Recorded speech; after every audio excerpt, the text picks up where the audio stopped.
প্রতিদিনই নতুন চমক, নতুন প্রিমিয়ার আর তারকাদের ঝলক নিয়ে জমে উঠছে কান ফিল্ম ফেস্টিভ্যাল। কখনো পাম ডিওরের দৌড়ে চমক দিচ্ছে নতুন চলচ্চিত্র, আবার কখনো বা তারকাদের উপস্থিতি কাঁপাচ্ছে পুরো উৎসব। বিশ্ব সিনেমার সবচেয়ে বড় এই আয়োজনের প্রতিটি দিনই যেন তৈরি করছে নতুন ইতিহাস। আর সেই সব আলোচিত মুহূর্ত নিয়েই থাকছে কানের বিশেষ আয়োজন।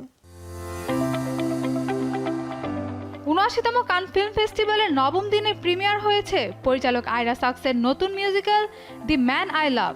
এতে অভিনয় করেছেন রামি মালেক, টম স্টারিজ ও লুথার ফোর্ড। উৎসবের সর্বোচ্চ সম্মান পাম ডিওরের প্রতিযোগিতা বিভাগে জায়গা পেয়েছে এই সিনেমাটি। এদিকে উৎসবের এক সংবাদ সম্মেলনে আবেগ আপ্লুত হয়ে পড়েন অভিনেতা অ্যান্ডি গার্সিয়া। নিজের বহুদিনের স্বপ্নের প্রকল্প ডায়মন্ড নিয়ে কথা বলতে গিয়ে চোখের জল ধরে রাখতে পারেননি তিনি। এতে অভিনয় করেছেন ভিকি ক্রিপস, রোজমেরি ডিউট ও বিল মারে। কান উৎসবের ৭৯তম আসরের হ্যান্ডপ্রিন্ট অনুষ্ঠানে অংশ নিয়ে আলোচনায় ছিলেন অভিনেত্রী ডেমি মুর ও জুরি সদস্যরা। জুরির প্রেসিডেন্ট পার্ক চ্যান উকের নেতৃত্বে প্লেস ডি লা ক্যাস্ট্রেতে অনুষ্ঠিত এই আয়োজনে মাটির ব্লকে নিজেদের হাতের ছাপ দেন স্ট্যালেন স্কারসগার্ড, ক্লোই ঝাও, রুথ নেগা ও পল লেবার্টি সহ আরও অনেকেই।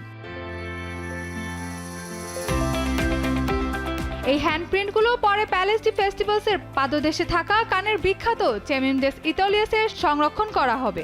সেখানে আগে থেকেই রয়েছে Catherine Deneuve, Sylvester Stallone, Jodie Foster, Spike Lee ও জুলি অ্যান্ড্রুসের হাতের ছাপও।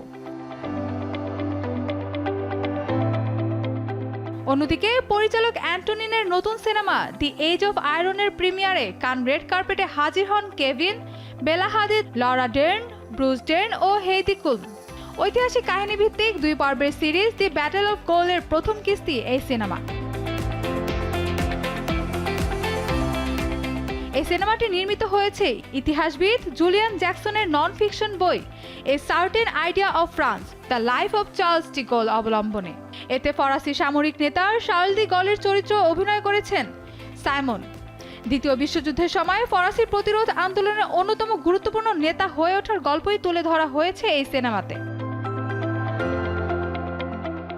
Mahbuba Mostarin, showbiz tonight.